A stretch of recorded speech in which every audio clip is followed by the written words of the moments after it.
Hi Sugar Snaps, welcome to the studio. If you're new here, my name is Brittany and welcome to the Textile Indie YouTube channel. I share basket weaving, natural dyeing, spinning, and other fiber arts here. And right now I'm doing a tapestry weaving series. If you don't have a tapestry loom, check out this video up here. I go over how to make your own loom out of PVC pipe and PVC pipe elbows like these guys, as well as bead chain, the kind of chain you use to turn on a fan, that kind of bead chain, and electrical tape. It's super easy, very quick, and a rather cheap way to make a tapestry loom. This tapestry loom, because it's so basic, doesn't allow you to add tension or lose tension in your warp as you're weaving. So if you're using a warp that has a lot of give to it, this may not be the best tapestry loom to work with, but it's a good one to start out with if you just want to dabble in tapestry weaving without investing in a whole setup. For today, I'm going to share how to warp your tapestry loom, and we're going to be doing a continuous warp. There are multiple different ways to set up your tapestry loom: figure eight, warping, continuous warping, and others. Today, I'll go over continuous warping. Before we get started, let's go over what a warp is. The warp of a fabric is the threads that run up and down and that the fabric is built on. So when you're weaving material, you're weaving in one direction and then back in the other, and you're building fabric from the bottom up. And the warp is the structure or the foundation for that weaving. So you need to set that up first before you can start weaving your picture. And if you're not familiar with tapestry weaving, tapestry is a form of weaving where you take a picture and you weave that in yarn on a warp structure. So like this sample here I did, this is a sampler to experiment with different angles and shapes, and it kind of builds up the structure of a landscape from the ground mountains up into the sky and then the sun shape at the top. So there's a bit of a story in this tapestry, and also a great way to experiment with different angles and shapes and things. I have this design on my website, textileindie.com, if you want to copy this design and experiment with this as your cartoon. We'll be going over how to create a weaving cartoon in later videos. Now, what you will need to warp your PVC pipe loom is obviously your PVC pipe loom setup, and you can find the video for that in the description below. You'll need some seam thread. I have 20/6, which is the size of thread. This is quite fine, so the thread or the yarn that I use for the actual weaving will also need to be fairly fine in order to weave between this and not overwhelm the warp. When I wove this tapestry here, I used the same seam thread or twine, and I used the 3/2 mercerized cotton thread from Eugene Textile Center. And all of these resources I have in my corresponding blog post as well as in the description below. So check that out for all of this information. Tapestry weaving can be fairly technical when you're starting out and trying to figure out the different types of thread and things. So the warp thread that I'm using, seam twine, is a 20/6, and that means a fine thread. A smaller number would be a thicker twine. So if you're using a thicker weft thread or yarn, you want to have a thicker warp yarn. I'm not going to go into the details of all of that, but just so you know, if you're using something thicker, go for a thicker warp thread. You'll need your twine, a pair of scissors, and you don't need this, but it's handy. I have this weighted clamp that I can vise, table vise, that I can set up my tapestry loom in here so that it's easier for me to warp. So I'm going to stick the corner in right here and tighten this down. I don't want to crack the PVC pipe, but I need it to be fairly tight so that I can work over this tapestry loom. Move stuff out of the way. And then I have this bin. It is really easy for you to knock over your twine and cause it to roll around on the floor and then get all tangled. So I like to have some sort of vessel to put it in so that it's contained, and makes it a lot easier to work with. And then your scissors.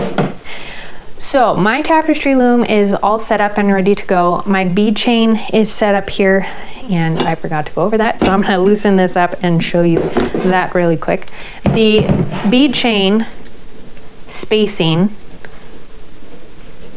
will set you up for spacing out the warp of your tapestry. Now, if you're doing a figure 8 warping, which I'm not going over here, but if you are, then you would probably want to put a piece of thread or twine in every other bead space rather than every single bead space, or your warps will be really close together and it will be really hard to weave over.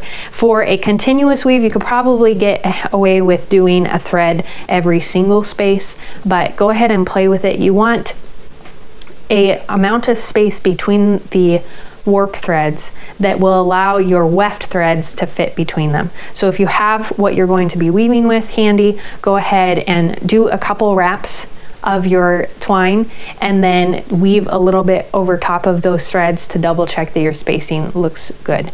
And when you're doing tapestry, we're trying to hide the warp in the weft so it gets hidden like this guy. You can't see any of the warp threads until they come out of the top and the bottom here. So it's a weft faced tapestry, meaning the weft of the fabric shows, not the warp. Okay, back into the vise we go. Tighten it up. So with the bead spacing in mind, we're gonna set this guy up and I'm gonna start furthest away from me. So take the end, set it between two of the beads and do a square knot around the PVC pipe. And a square knot is one thread over top of the other, loop it through and pull tight, and then switch directions. The same thread over top and through and pull tight. So you end up with a knot that doesn't slip. So now you have a piece attached to your loom. So once your loop is tied around one of the beads, you're going to run it down, and I want this to be straight down and not have unequal distance from the side of the loom. So you'll pull it down and you're going to add a good amount of tension, don't pull too tight. And then once you have an even space between the wall of your loom, you're gonna loop it around towards the back. And I'm gonna unwind some more of this twine so that I have some to work with. And then loop it up the back and right into the next space on the bead and around to the front. And you might have to get down and really see how close you're working, how close your beads are spaced rather, so that you're getting these spaced accurately. And I'm currently putting this on every bead. And you'll look at one side of the warp, and my warps are really close together here. So I'm actually going to, I'm gonna do a few wraps here, and then put this over and around. I'm just creating a loop here so that I can keep the tension. Just add some tension on the thread so that it doesn't come undone like that. And I'm rolling this up and setting this in here so that it holds it tight for me. And then I'm going to be using this wool yarn. It's very fine wool yarn, and I'm going to be using this as my weft, excuse me. So I'm going to weave 2 rows in here to see, and my goal here is to see what this looks like when it's packed together. So if I have a good amount of space between, and that looks pretty good. So I think I'm gonna go ahead and do every one. So my spacing is every single bead. You can see that there. I'm going in between, oops, except for this one came undone. Going in between every single bead, and this little bit of weaving that I did, it looks like I have a good amount of space between each warp thread. So that's about a little over 1/8 of an inch, maybe 3/16 of an inch in distance between each other.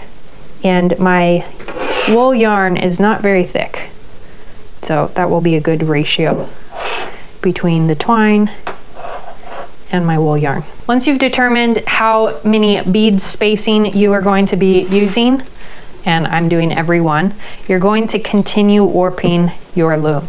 Now, a couple things to consider as you're warping are the cartoon that you're using or the picture that you're going to be weaving. You need enough warp to expand out to that width, so the width of your design, because you're going to weave across the design building up. So if you have a wider cartoon, then you're going to need a wider spacing of warp. So try to gauge and space your warp so that it's down the center of your tapestry loom. And I've spaced mine out. I'm going to go across so that it's evenly spaced, and that will fit my cartoon. So continue to warp your loom, looping it around. This is why I have the box here, so that I don't have to chase this all over the floor as it rolls around.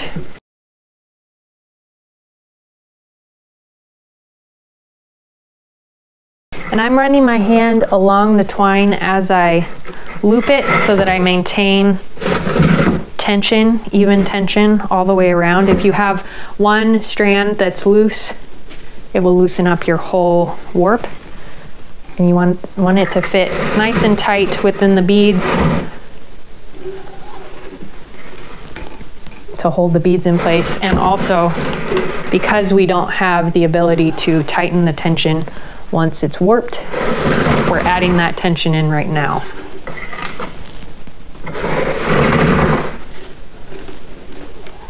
And I have this set on a table, and I'm getting a whole lot of little mini squats in here.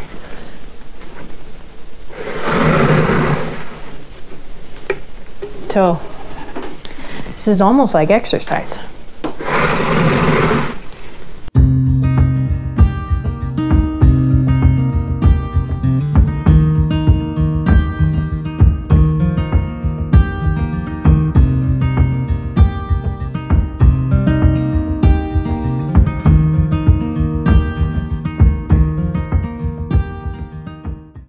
And after telling you to center your tapestry warp, I did not do that. If you find that your warp is not wide enough, or that it doesn't sit right, or it's too loose, you can go ahead and unwind it. Just make sure to gently pile the twine beside you so that you're not tangling it up, and you'll pull from what you unwind. I'm going to loosen this up or undo some of this and redo it so that I can both center my warp and have it be slightly wider. Okay, so I'm reset, and I will warp this guy again.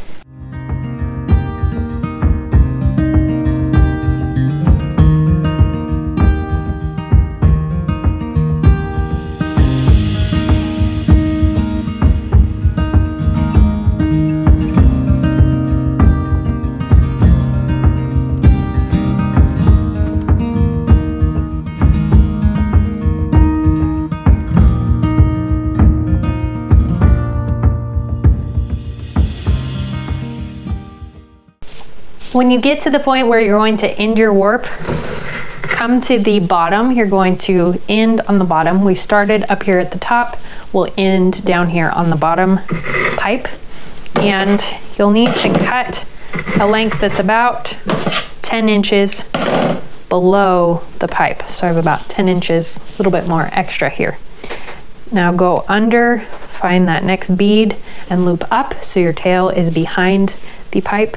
And now bring it around that warp in the front, the last warp in the front, and hold the tension in as you pull the knot against the pipe, and then hold that tension with a pinch over the knot as you loop around that thread again, creating a square knot. And I'll tighten that down, hold that in place, and maybe do 2 or 3 more just in case to keep it from slipping. I'm just knotting that down against the previous piece. And then you can cut that tail. Your warp is set up. My tension's pretty good. I can press on this and it has some give, but it pushes back a bit which is a good sign. Now that you have a warp set up, you're ready to start weaving on your tapestry loom. So be sure to stay tuned for future videos in this series. I will go over how to start a tapestry. There are a few rows of special weaving that you do to start out your tapestry so that when you're finished, you can finish it in the way you want to, whether that is with a fringed edge like this guy here, where you tie the warps off at the bottom, or having a piece, a amount of weaving that you can fold to the back so that you have a nice folded bottom like so. I'll share some different weaving techniques and how to create different shapes in your tapestry, and we'll work through a tapestry project together until we are able to finish it. Don't forget to check out the resource page that goes along with this series with all of the resources for tapestry weaving, and I'll be putting or adding all of the videos in the series to that as well. Check the description below for the link to that page. Thanks for joining me in the studio today. I hope you're excited to do some tapestry weaving, whether you've done it before or not. And until my next video, happy making. See you later.